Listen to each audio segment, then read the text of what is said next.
રાજ્યભરના ઘણા જિલ્લાઓ અને તાલુકામાં પાવર ગ્રીડ કંપની દ્વારા નાખવામાં આવી રહેલી હાઈ ટેન્શન વીજ લાઇનને કારણે અસરગ્રસ્ત બનેલા સ્થાનિક ખેડૂતોમાં ભારે રોષ ફાટી નીકળ્યો છે.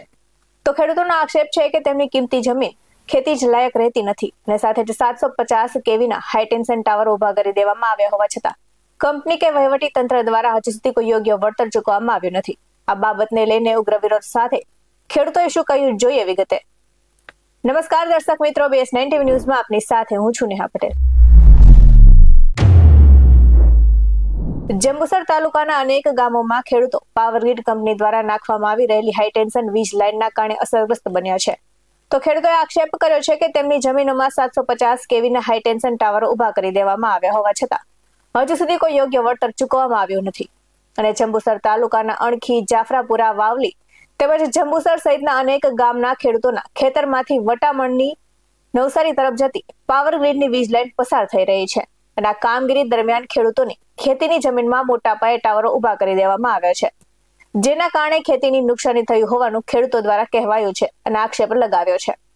તો ખેડૂતોનું વધુમાં કહેવું છે કે પાવર ગ્રીડ કંપની દ્વારા તેમની સંમતિ વિના જ યોગ્ય વળતર આપ્યા વગર ખેતરોમાં ટાવર ઉભા કરી દેવાયા છે. ટાવરના કારણે જમીનનો બિનઉપયોગી થઈ જાય છે. ખેતીની કામગીરી તેમજ ભવિષ્યમાં જમીનની કિંમત પર પણ અસર પડે છે, જેને લઈને ખેડૂતો ચિંતામાં મુકાયા છે. તો અસરગ્રસ્ત ખેડૂતોએ માંગ કરી છે કે સરકાર અને પાવર ગ્રીડ કંપની દ્વારા સ્થળ પર સર્વે કરી ખેડૂતોને નિયમ મુજબ યોગ્ય વળતર આપવામાં આવે તેમજ ખેતીને થયેલા નુકસાનનું પણ વળતર ચૂકવવામાં આવે. તો ખેડૂતોમાં આ મુદ્દે ભારે નારાજગી જોવા મળી રહી છે અને ખેડૂતો દ્વારા ચેતવણી આપવામાં આવી છે કે જો વહેલી તકે કોઈ યોગ્ય નિર્ણય નહીં લેવામાં આવે તો આગામી દિવસોમાં પોતાના ખેતરોમાં આવી રહેલી કોઈ પણ પ્રકારની કામગીરીનો વિરોધ કરાશે. આ સાથે જ હવે જોવાનું એ રહેશે કે ખેડૂતોની રજૂઆતોને લઈને વહીવટી તંત્ર અને પાવર ગ્રીડ કંપની દ્વારા શું કાર્યવાહી કરવામાં આવે છે. આ સાથે જ નજર કરી આવેલી પ્રતિક્રિયા પર.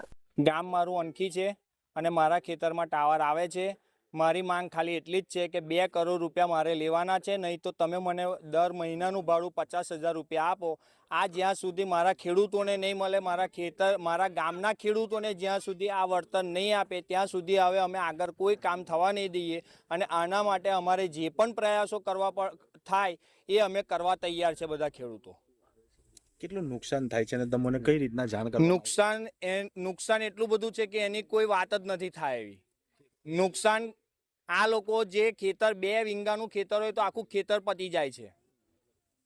આજે અમારા ત્યાં આગળ એક જણને ખેતરની અંદર 150 આંબા છે, પછી ઝાડ છે, એ પૂછ્યા વગર આ લોકોએ કાપી કાઢ્યા છે. અમને કોઈ જાતની જાણ કરી નથી. રાતે આવીને કાપી જાય, દિવસે આવીને કાપી જાય છે. એમની તાનાશાહીથી પોલીસ બંદોબસ્ત બેસાડીને દાદાગીરીથી આ બધા કામ કરેલા છે. અમને બી ધમધમકી આપેલી છે કે ભાઈ પોલીસ પ્રોટેક્શન લાવીને અમે આ બધું કામ કરીશું, પણ અમે પીછેહટ ક્યારેય રહેવાના નથી. અમે બધા ખેડૂતો હવે એક થઈને માંગ અમારી એટલી જ છે, કાં તો તમે અમને 50,000 રૂપિયા ભાડું નક્કી કરો, કાં તો પછી 2 કરોડ રૂપિયા તમે અમને આપો.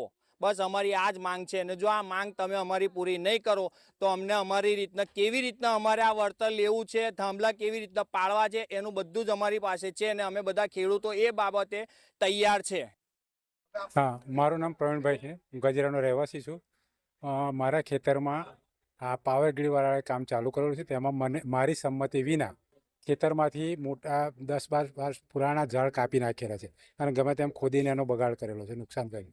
મારી સંપત્તિ લીધીને અત્યાર સુધી મને વળતર પણ ચૂકવવામાં આવેલ નથી. શું માંગ છે તમારી? મારી માંગ છે કે મારે વળતર આવે ને મારી પૂરી જમીન કે જમીને પૈસા જોવો ને તો મને લાખ રૂપિયા ભાડું જો મહિને, બીજી વાત નહીં આવતો. નહીં તો 5 કરોડ રૂપિયા હાલે. જયેશ પટેલ, પ્રમુખ કિસાન કોંગ્રેસ અને કન્વીનર કિસાન સંઘર્ષ સમિતિ. આજે અમે જંબુસર તાલુકાના અણખી, વાવલા અને જાફરપુરા ગામે આવ્યા છીએ. વટામણ, નવસારી, અમદાવાદ સાઉથ ઓલપાડ, વડોદરા સાઉથ ઓલપાડને લઈને, ટાવર લાઇનને લઈને ખૂબ મોટા ખેડૂતોના પ્રશ્નો છે. અમને રજૂઆત કરવામાં આવી. અમે આજે આવ્યા અને કાયદાથી એમને માહિતગાર કર્યા અને આવનારા દિવસોમાં જે કોઈ આંદોલન થશે એમાં એ લોકો સામેલ થઈને પોતાના હક અને અધિકાર માટે લડવાની અમને ખાતરી. આવા જ વધુ અહેવાલ સાથે ફરી વળતા રહીશું. તમે અમારી YouTube ચેનલને સબસ્ક્રાઇબ કરવાનું અને અમને Facebook અને Instagram પર ફોલો કરવાનું ભૂલશો નહીં. બાકી અવનવી અપડેટ્સ મેળવવા માટે આપ જોતા રહો BS9 TV ન્યૂઝ. નમસ્કાર.